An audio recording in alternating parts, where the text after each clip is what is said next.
ڕێز و سڵاو بۆیەوە بینەرانی خۆشەویستی تەلەڤیزیۆنی کۆمەڵە لەگەڵتانم بۆ پێشکەشکردنی گەشتی هەواڵەکانی سەر لە بەیانی ڕۆژی چوارشەممە.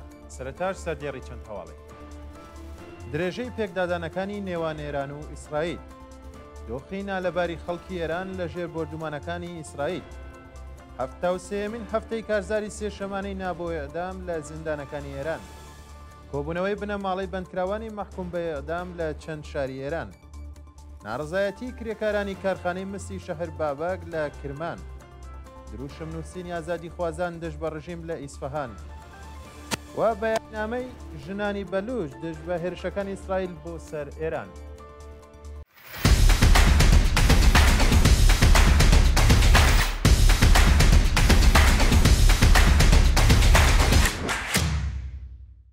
درێژەی پێکدادانەکانی نێوان ئێران و ئیسرائیل.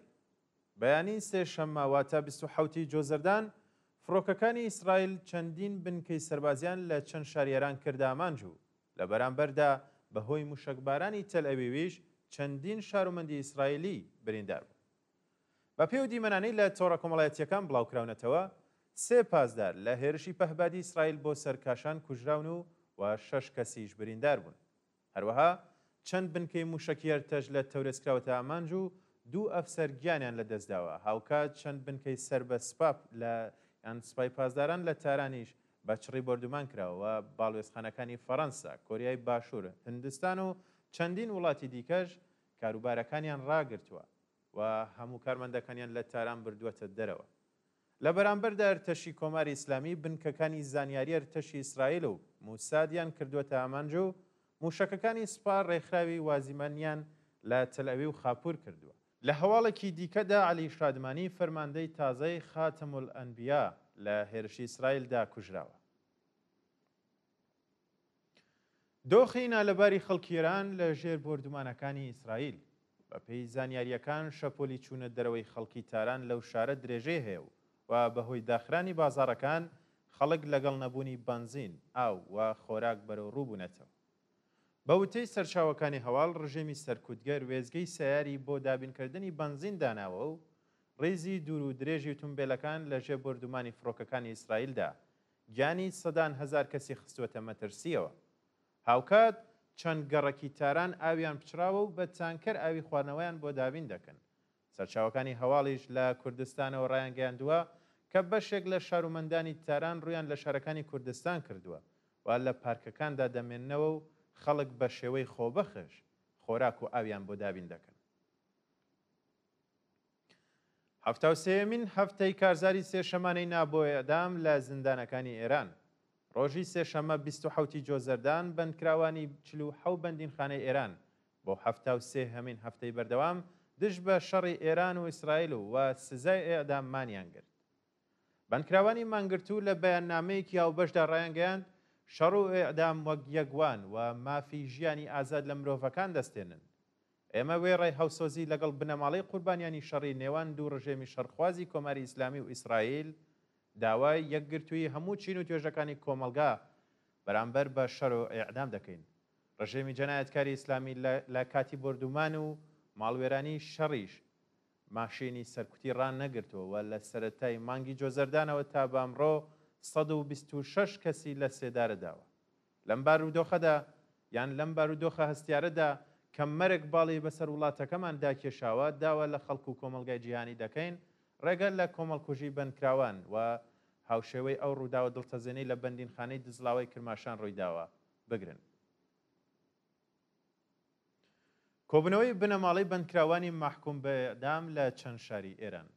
ڕۆژی سێشەممە 27 جۆزەردان بنەماڵی کۆمەڵێک لە بەندکراوانی مەحکوم بە ئێعدام لە چەند شاری ئێران هاوکات لەگەڵ کازاری سێشەمانی نابۆ سێدارە دژ بە حکمی ئێعدام کۆبوونەوە. بە پێ وێنانی لە تۆڕە کۆمەڵایەتیەکان بڵاوکراونەتەوە، بنەماڵی بەندکراوان پویا قوبادی و وەحید بەنی عامریان هاوڕێ لەگەڵ چەند بنەماڵی دادخوازی دیکە لە شارەکانی دیکەی ئێران و بەدەستەوە گرتنی وێنەی ئازیزانیان دژ بە بەرپرسانی کۆماری ئیسلامی دروشمیان بەرز کردوێتەوە و خوازیاری هەڵوەشانەوەی سزای ئێعدام و ئازادی هەموو بەندکراوانی سیاسی بوون. ناڕزایەتی کرێکارانی کارخانەی مسی شەهر بابەک لە کرمان. ڕۆژی سێشەممە 27 جۆزەردان کرێکارانی کارخانەی مستی شەهر بابەک دژ بەنەدانی هەقدەست و داخرانی کارخانە ناڕەزایەتیان دەربڕی. بەوتەی کرێکارانی ناڕازی بەڕێوبەرانی کارخانە هەموو مەخزەنەکانی ئاو و ئۆکسسیژینیان بەتاڵ کردووە و بەبێ ئەوەی هەقدەستی کرێکاران بدەن دەرگای ئەو ناوەندە سەنعەتیان داخستووە. کرێکاران دەڵێن لە کاتی شەڕدا بێکارکراونەوە هیچ داهاتێکیان بۆ دابینکردنی بژێوی ژیانی خۆیان و بنەماڵەکانیان نییە. دروشم نووسینی ئازادی خوازان دژ بە ڕژیم لە ئیسفەهان. شەوی دووشەمە 26 جۆزەردان گەنجانی شۆڕژگەڕی ئیسفەهان هاوکات لەگەڵ هێرشەکانی ئیسرائیل بۆ سەرە و شارە دیواری شارەکەیان بە دروشمی دژە حکومەت نەخشان.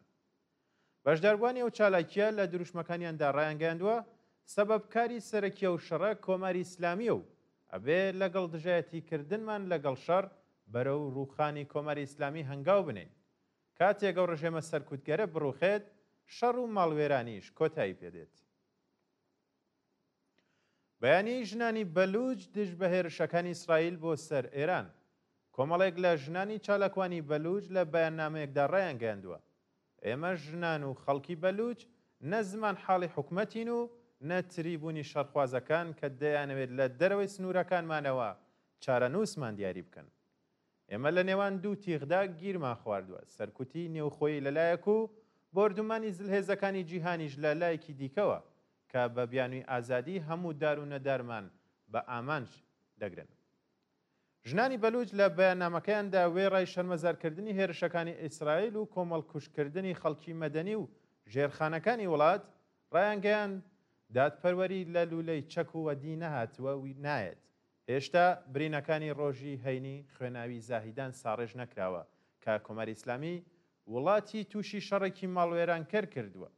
ژنانی بەلوچ بێدەنگی بەشێک لە کەسایەتیەکانی ئۆپۆزیسیۆن کە پاڵپشتیان لە هێرشەکانی ئیسرائیل کردووە بە مای شەرمزانی و وتیان خەڵکی ئێران پێویستیان بە ئازادی دادپەروەری و ئاشتیە نەک دەستێوەردانی دەرەکی.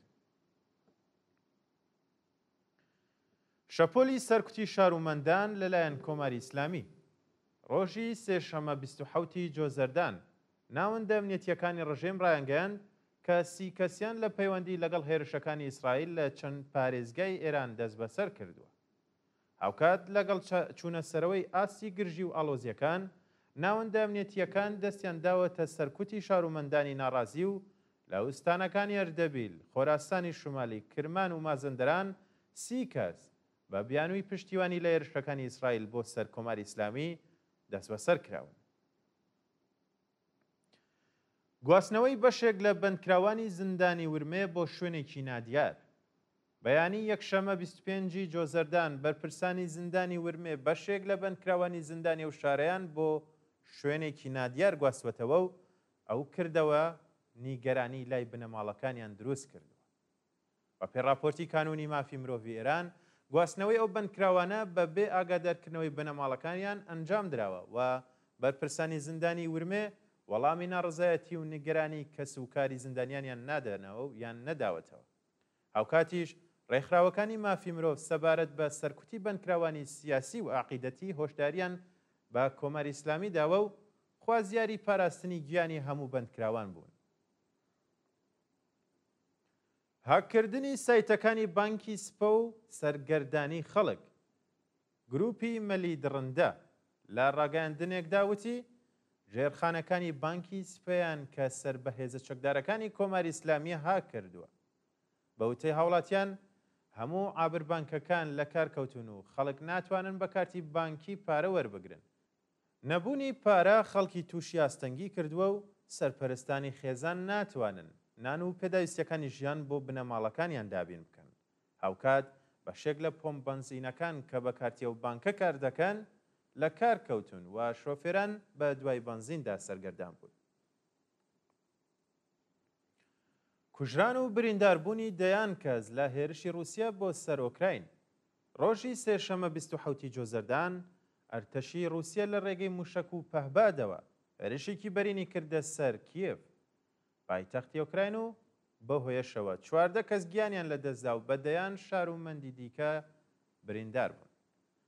بەوتەی وەزیری کیشوەری ئۆکراین 27 ناوچە لە شاری کیێڤ کراوەتە ئامانج و بەو هۆیەوە چەند ناوئندی پەروەردە یان یەکەی نیشتەجێ بوون و ژێرخانی خزمەتگوزاری وێران بووە. لە هێرشەکانی ڕۆژی سێشەممەدا 14 کەس گیانیان لەدەستداوە و زیاتر لە 44 شارومەندیش بریندار بوون. دوای نەواڵیشمان سەبارەتە بە کۆمەڵکوژی خەڵکی غەزە لەلایەن ئەرتەشی ئیسرائیلەوە. ڕۆژی سێشەمە 27 جۆزەردان ئەرتەشی ئیسرائیل خێوەتی ئاوارەکانی فەڵەستینی لە خان یونس کرد ئامانج و بەو هۆیەوە 47 کەس گیانیان لەدەستدا. بە پێی راپۆرتی العەرەبیە ئەرتەشی ئیسرائیل بە شێوەی وەحشیانە کۆبوونەوەی ئاوارەکانی غەزەی لە کاتی وەرگرتنی یارمەتی مرۆیی کردووەتە ئامانج و لە ئەنجامی و هێرشەدا 47 فەڵەستینی گیانیان لەدەستداوە و بە دەیان کەسیش بریندار بوون. بەڵێ بینەرانی خۆشەویست گەشتی هەواڵەکانتان پێشکەش کرا کات و ساتێکی خۆش بۆ هەموو لای.